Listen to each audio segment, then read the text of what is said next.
डोंगर गल्ले मस्त नाही आहे तर साईडनी चल. ते पाहून झाले आहेत. आता आम्ही आले आहे तलाव पाहायला. हे आमच्या तिथे कॉलनीमध्ये तलाव.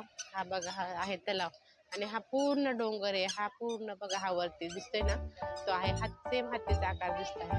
हे बघा हे पूर्ण इथून आहे एंट्री आणि हे आहे पूर्ण डोंगर आहे.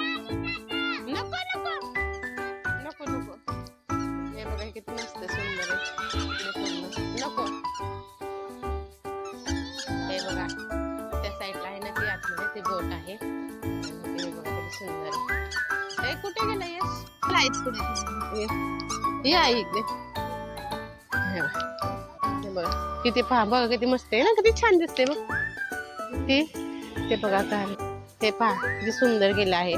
ती बाई हापसत आहे पाण्यात आणि ती घेऊन चाललेली आहे लहान मुलगी. आणि आमचा यश केलेला आहे तिथे यश आणि ही आमची आई. छोटीशी बोट आहे किती सुंदर ना.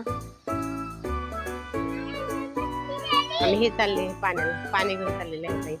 इथे ट्रेन आहे बरं का पण हे आतमध्ये दिली आहे ना ट्रेन ती दिसत नाही. पूर्ण झाडे त्याच्यामध्ये आलेले आहे त्यामुळे ट्रेन दिसत नाही. चला आपण आहे आजादी का अमृतसर.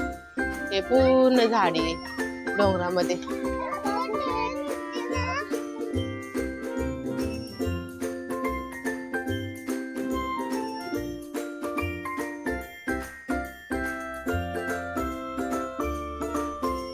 इथून आतमध्ये एंट्री आहे जायला डोंगरामध्ये. ते बघा हे पायऱ्या वरती जाऊ शकतो आपण पूर्ण डोंगरामध्ये आत. पण आता हे सध्या बंद केले पावसामुळे आणि वरती पूर्ण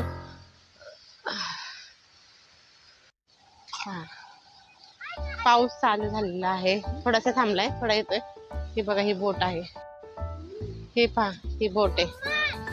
त्या बोट मध्ये इथे पण लाइटिंग राहते संध्याकाळची. खूप छान वाटतं लाइटिंग लावलेली असते. आता सध्या नाहीये. संध्याकाळी खूप लाइटिंग ते पूर्ण मस्त दिसते ही बोट. ते बघा कसं वाटतंय ग किती छान वाटते ना. पहिल्यांदाच आली ना ग. हा तू नेहमी आले की जायचं जायचं करते ना त्यामुळे जाऊ आपण म्हणून वेळच भेटला नाही. आज उद्या जाणार आहे ती. उद्या गणपतीची तयारी करायची तुमच्या घरची जाणार. हे बघा झेंडा. हे बघा आमचं यश आतमध्ये फिश आहेत. फिश दिसतात का फिश? हे बघा फिश जवळून दाखवते तुम्हाला आतमध्ये फिश. हे बघ कसे फिश आहेत. हे पहा किती मोठे मोठे फिश आहेत बघा.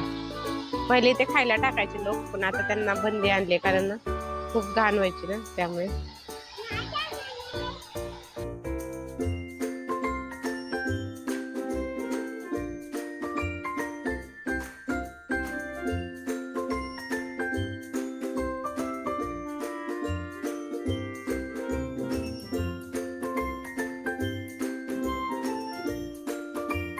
झाडे डोंगर कसं छान वाटते पूर्ण.